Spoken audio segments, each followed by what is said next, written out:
We are the Association for Child and Adolescent Mental Health, or ACAM for short. Hello, welcome to the Papers podcast series for the Association for Child and Adolescent Mental Health, or ACAM for short. I'm Umar Tasib, Professor of Psychology. My research focuses on special educational needs and mental health in childhood and adolescence. In this series, we speak to authors of papers published in one of ACAM's 3 journals. These are the Journal of Child Psychology and Psychiatry, commonly known as JCPP, the Child and Adolescent Mental Health, known as CAM, and JCPP Advances. All listeners to this, and indeed any of ACAM's podcasts, are eligible for a free CPD certificate. Do please visit acamlearn.org for details of this, together with information on how you can access hundreds of hours of free talks, lectures, interviews, all of which you can also get free CPD certificates for. The web address is acamlearn.org. That's acamhlearn.org. If you're a fan of our Papers podcast series, please subscribe on your preferred streaming platform. Let us know how we did with a rating or review, and do share with your friends and colleagues. Today I'll be speaking to Magnus Nordmo, lead author of the paper The Diminishing Association Between Adolescent Mental Health Disorders and Educational Performance from 2006 to 2019, published in JCPP Advances. Magnus, thank you so much for joining me. Thank you for having me. Let's start with an introduction. Can you just introduce yourself, what you do, and your research interests? Yes, I can. I work as a postdoc at Norwegian Institute of Public Health, but that postdoc is coming to an end, and my new position is associate professor at the University of Southeast Norway. And my research interests are quite wide, but they all tend to revolve around health and mental health and education, and but I can really I can get interested in a lot of different things. It's probably a weakness of mine. No, I think it's good. I suppose it's really helpful to have a broad research profile on child and adolescent development in general, because I suppose nothing happens in isolation. So if you're interested in lots of different things, child and adolescent development, then that would only help with your research in many different ways. So let's talk about the paper. So you've looked at the relationship between mental health disorders and educational performance and how it's changed over a period of time. In terms of context, have mental health difficulties increased over time in the child and adolescent population? Because I know there's some discussion around those trends in your paper and whether they are genuine or an artifact of measurement. So do you just want to tell us a bit about that? Well, that's the key question and the key research question that we talk a lot about at the Norwegian Institute of Public Health. It's probably a question we talk the most about, because we have a lot of very dramatic reports saying that there are big increases in mental health complaints and disorders, but it's very difficult to interpret these data.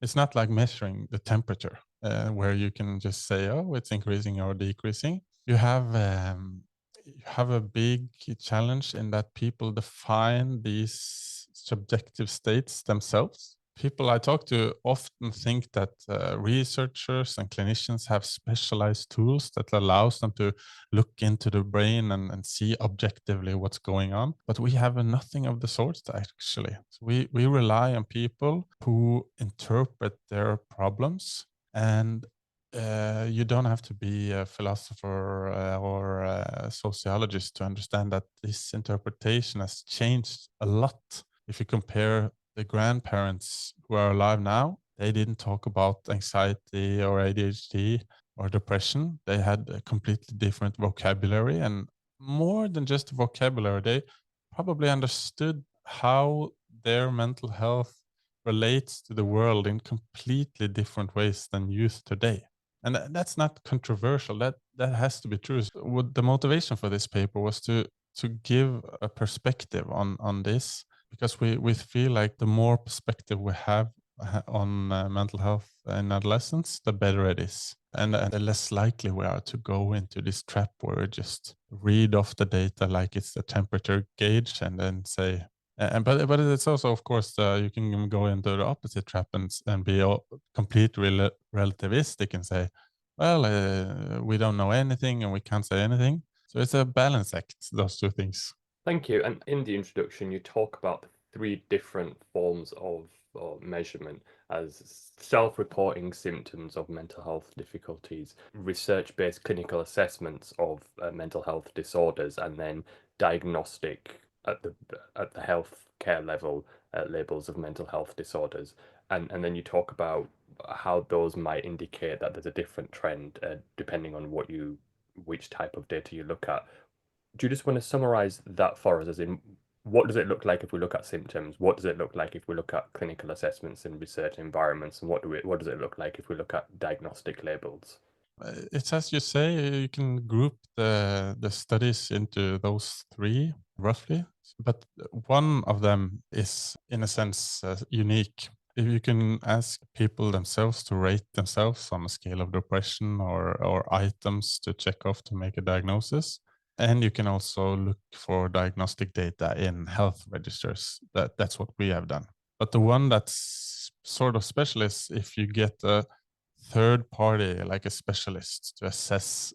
You just ask questions, and then the expert is supposed to give like the diagnostic evaluation. And there are research on all three, and the one where the expert is giving the final call on what this problem is, that sort of research doesn't really show a big increase as the other ones. But there's not a lot of that type of research, so it's a lot of uncertainty. There is a trend that when you get clinicians, experts to assess, then you don't see the big increase in mental health problems in Western countries. Thank you. And then if we talk about educational performance, independent of mental health conditions, what has that looked like in the last decade or so? Are children doing better at school? Are they doing worse at school? Is it staying the same? You would probably need to go to like country level data and PISA examinations, but in Norway we see that grades are going up. But you also have to keep in mind that this has to be interpreted as well. But we can at least say for certain that there's not like a trend in Norway where you see really poor grades and people are worried about it. It's quite the contrary. It seems to go well, and the average grades are steadily increasing. People speculate that might be a sort of inflation because the grades you get become more and more important because it's more and more important to get a university degree. But that's speculation. We don't know that exactly. Okay, and again, you talk a bit about this in your paper, but if we have a situation where two of the three indicators of mental health difficulties suggest that mental health conditions are becoming more prevalent, and then we also some indicators to suggest that educational performance is getting better over time. You discuss a bit about the research that suggests that the increase in mental health difficulties might be driven by pressure to do well educationally. And you hypothesize, and we'll talk about what you find later, but you hypothesize that the increase might be driven by those at the top end because they experience the most pressure. Can you tell us a bit about that? That is one of the hypotheses or narratives that is very in vogue especially in Norway, that there's a drive for perfectionism that's causing the mental health problems of the youth. So it's not that people need to do well enough in school to get into something, but it's that they need to do extraordinarily well and be the perfect student. So that was something we sort of hypothesized, but at the same time we were really critical of this when going into it, because what we usually see with the registers is that mental health is really related to the social gradient of society, including grades, so high school grades. So the people who get the most mental health problems diagnoses, they are the ones who do the worst in school, and then that's actually a very steep gradient. So if you do really poorly in school, then you have a lot of mental health problems. But we wanted to assess this hypothesis with our data, and when we looked at the patterns, we saw that mental health diagnosis increased across the high school. We group these by high school GPA. So you have some who do like the top 20% of high school GPA students and the bottom 20%. And you have like this spectrum. But we see that most of the diagnoses are found in the students who perform the worst. And it gets less and less diagnosis as you go up the high school GPA quantiles. But all of them are increasing. So you see an increase in every group. However, because there's so much more diagnosis in the bottom 20%, in terms of absolute numbers, the absolute increase is much greater for the people who get the worst grades. Let's talk about your measures and data sets. So which mental health conditions were you interested in? And what indicators did you use for those? And what indicators of educational performance did you have? So this research is based on the Norwegian registers, which are this great tool for research because we have both an educational database where the high school GPA is for every Norwegian student is placed in a register and made available for researchers. But quite uniquely, we also have a database for primary care diagnoses. So if you visit your GP, and in Norway, the system is set up so that everyone has their own GP, and this doctor should be consulted if you have some needs. Say you need treatment, you first go to the GP, and he or her might refer you to specialized treatment, or you might get treatment or medication from the GP. Or if the school requires some documentation that you are unfit for school because of a mental problem, you will also go to the GP. So it's actually a terrific tool for researchers because we believe that almost all of the problems get captured in a GP diagnosis. So for high school GPA, we have like this continuous measure of grades, high school grades. And for the GPs, you have like a dichotomous variable if you get a diagnosis or not. We look at in this paper, we group depression and anxiety, and we could just call it internalizing disorders, which is fairly common practice in research. And we also look at ADHD. So ADHD is kind of special because it's quite rare that the GP places the ADHD diagnosis, but the GP refers the adolescent to specialized assessment. And if the child gets the diagnosis, then the GP is responsible for providing the medication. And if you provide medication, each time you provide medication, you also set the diagnosis. So we really believe we capture most of the, if not all the adolescents who have ADHD and internalizing. These diagnoses are placed following diagnostic schema for GPs. It's called ICPC2 for those who are interested. And just so I make sure I've understood this correctly, a child presenting to their GP as experiencing symptoms of depression and anxiety, does the GP do the assessment using this measure that you've used, or does it somebody else do it and then it's referred back to the GP for medication? It can happen both ways, but especially for ADHD, that's quite a severe diagnosis that the GP rarely places the diagnosis themselves. But in terms of depression and anxiety, it's if the child is severe enough that they require more treatment than the GP can provide, they will refer it, but often they will just provide treatment and place the diagnosis themselves. Okay, excellent. And just to get a sense of sample size, how big a sample are we talking about in terms of your analytic sample? Well, these registers cover the population. So we have 13 yearly cohorts of adolescents in this. So we have more than 800,000 Norwegian adolescents.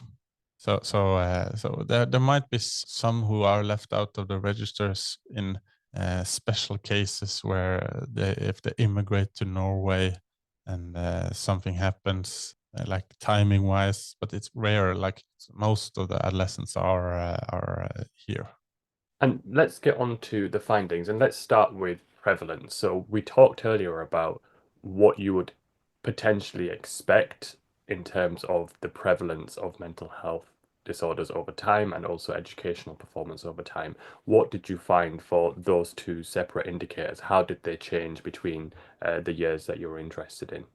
Both for ADHD and for internalizing, we found a more than doubling of increased prevalence from 2006 to 2019. And we defined if you have a disorder, that's if you have get the diagnosis the year you turn 16, which is the last year of Norwegian high school.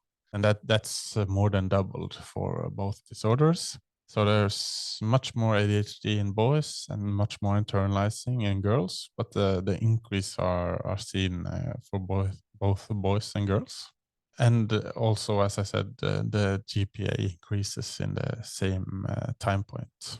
So according to your data, we've got increases in mental health disorders in 2006 to 19 and also increases in educational performance. Now, there's a hypothesis by Lucy Fawkes, which is called the prevalence inflation hypothesis, and she suggests that the reason why mental health conditions or the statistics are showing they are increasing amongst the population is because people who would previously be subclinical, as in just below the threshold, or even a lot below the threshold, are recognizing everyday symptoms of depression and anxiety, which aren't clinical and they're just a normal part of being human, as disorder level. So then they seek support and then get a diagnosis. Now, based on that, it would suggest that amongst the group of children who now have a diagnosis for depression in 2019 versus 2006, on average, it would suggest that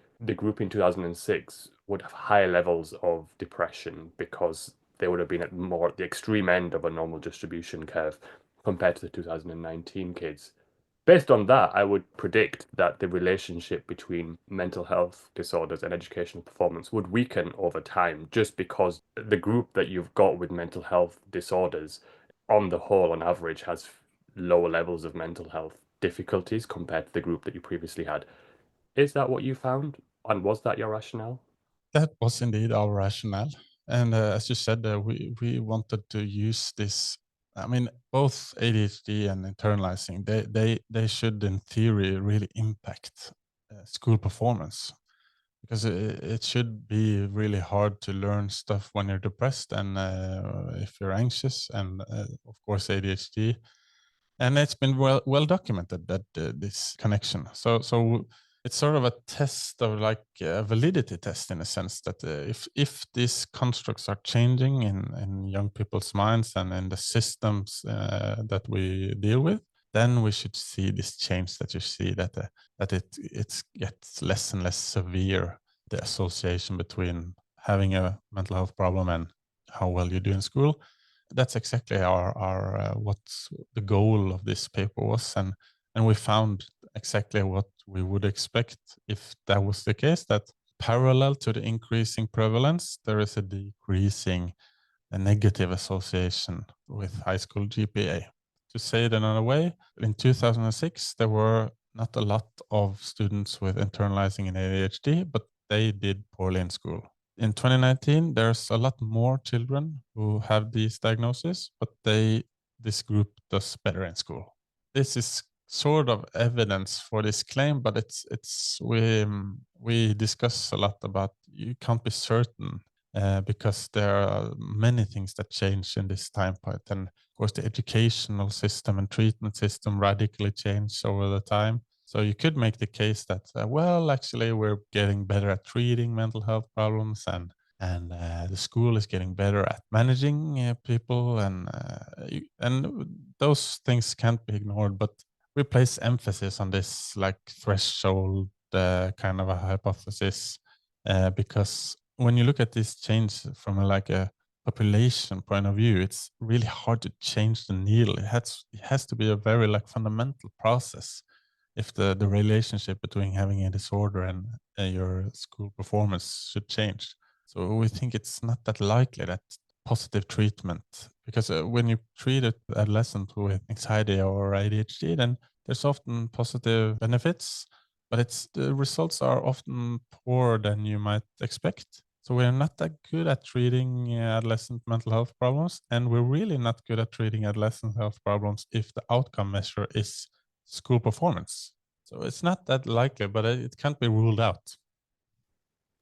And you talked a bit about this earlier, and I think it'd be nice to just go into a bit more detail on it, around the relationship between mental health disorders and educational performance at the extreme ends of educational performance. So I think you hypothesize that those who are at the higher end of educational performance might be driving the increase in mental health difficulties because the increased pressure that they experience to perform well. So what did you find with regards to that? Basically found that the people who do well in school are not driving this phenomena. So the people who do well in school, they rarely get ADHD diagnosis, depression diagnosis, anxiety diagnosis. They rarely get it compared to the other extreme and the bottom 20% of high school performers. So we see an increase in all levels. You can go to any level of high school GPA, any level of society, you might say, and you can say, is there an increase in the later years? And the answer would be yes. But in terms of absolute numbers, how many adolescents are getting a diagnosis, then it's definitely the bottom performers who are driving this, not the high performers. And I suppose for me, one of the implications of that is if we go back to this suggestion that people are recognizing sub-threshold symptoms as diagnoses or seeking diagnoses for that, that should apply across the board, across the range of educational performance. But then if it's more prevalent at the bottom end of the scale, it suggests that there are other factors at play. For example, you talked about social stratification. Could it be also that there are other things that have changed for those people at the bottom end of the educational performance scale that's driving this? So, for example, we had a guest a few weeks ago on on the relationship between wealth inequality and children's mental health, or poverty in general and children's mental health, or there could be lots of other influences on children's mental health that are disproportionately affecting the people who tend to perform worst at school. Could that be a viable explanation? That could be. I mean, that's really that we have to speculate about that, because Norway is kind of a special case where we have a really egalitarian society, and there's not that much. So there are very many programs and support measures for the low end of the socioeconomic spectrum. But my take is that most of the economists in Norway and the people who study it won't say that there's been this big divergence in Norway, that the people at the bottom have gotten it much more worse the last 10 years. But it's somewhat out of my expertise level. But we can't rule that out. That's for sure. But when I say that the lower GPA performers are driving this effect, it's actually kind of the opposite of what you said, because we see, like, in terms of percentage increase, you see this increase across the board. So when I say that the bottom is driving it, it's just because they have had it the worst in the beginning. There are alternative takes here. I mean, for instance, there's a famous Danish sociologist who say that what's happened the last years is that instead of people blaming political systems, society, like saying that we have been unfairly treated, we are at the bottom of society, we need the more, and instead of going that way, the youth nowadays will internalize and say, I have a problem, I have a psychological issue. But even though their problems might be due to the like traditional, like if you live in a very poor neighborhood with a lot of crime, and your mother has a problem with alcohol and stuff like that. But so this is a difficult discussion, but I really think it's one that we should have, and it's important. Yeah, that's fascinating you should say that, because my understanding is that, as an academic researcher, is that we are moving away from purely, if one exists, purely a medical model of mental health conditions where the problem exists within the individual, towards a social model of disability or mental health conditions where these conditions are caused in part by societal structures and how the world is set up. And I think we are somewhere in between, as in we understand that it's a combination of the two. But it's interesting that I've never thought of it about people's perceptions of what it is. Right, so we research it as we're interested in societal structures, or we're interested in individual cognitions and thinking styles, etc. But actually, people's perceptions of whether it's an individual or social might affect how they deal with the condition. Moving on, what are the implications for how we view the narrative around increases in adolescent mental health disorders based on your findings? And then in your paper, you talk a bit about the paradox of health. Do you just want to tell us about that? Well, the paradox of health is related to our main finding in the sense that it's been fairly well documented that if you treat people's health complaints, you will often succeed. I mean, we have a great medical system, and medical science has come a really long way. But when you ask people about their subjective levels of health, they will often say over time it gets worse. So the even though new generations are much more healthy objectively, they often say that they are subjectively unhealthy, don't feel good, don't feel well. And this has been shown many times in Western countries. What's usually highlighted here to explain this phenomena is that when you treat health conditions, you also set a new standard for what you expect from your body, and you, like in terms of health, you like when you view your life with a health lens on, you should kind of expect to feel good and be. For instance, with COVID, there's been a lot of talk about brain fog and fatigue and stuff like that.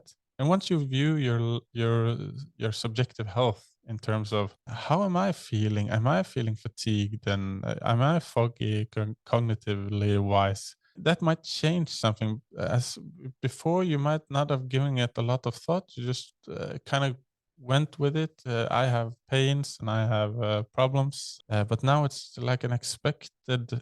If you, for instance, seek treatment and you receive treatment for like post-corona symptoms, you would expect to get healthy from that and feel well again. And that's something. The more you treat stuff, the bigger the expectation that you should feel well. And of course, as you said many times, it's an inherent part of being a human being that sometimes we're anxious, sometimes we're depressed. It's hard to focus on stuff, and when we put those two together, we can see that this might explain the paradox of health. So, what's your take-home message for our listeners? And my take-home message is what I would consider the main finding from the paper is that we need to be careful when we interpret data on mental health. Either it's interpreting subjective complaints that are arising or diagnosis. We need to look at that in a broad view and keep in mind the nuances that shape these figures.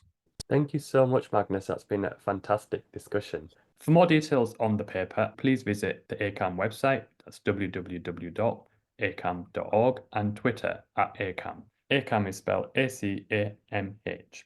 And don't forget to follow us on your preferred streaming platform. Let us know if you enjoy the podcast with a rating or review, and do share with your friends and colleagues.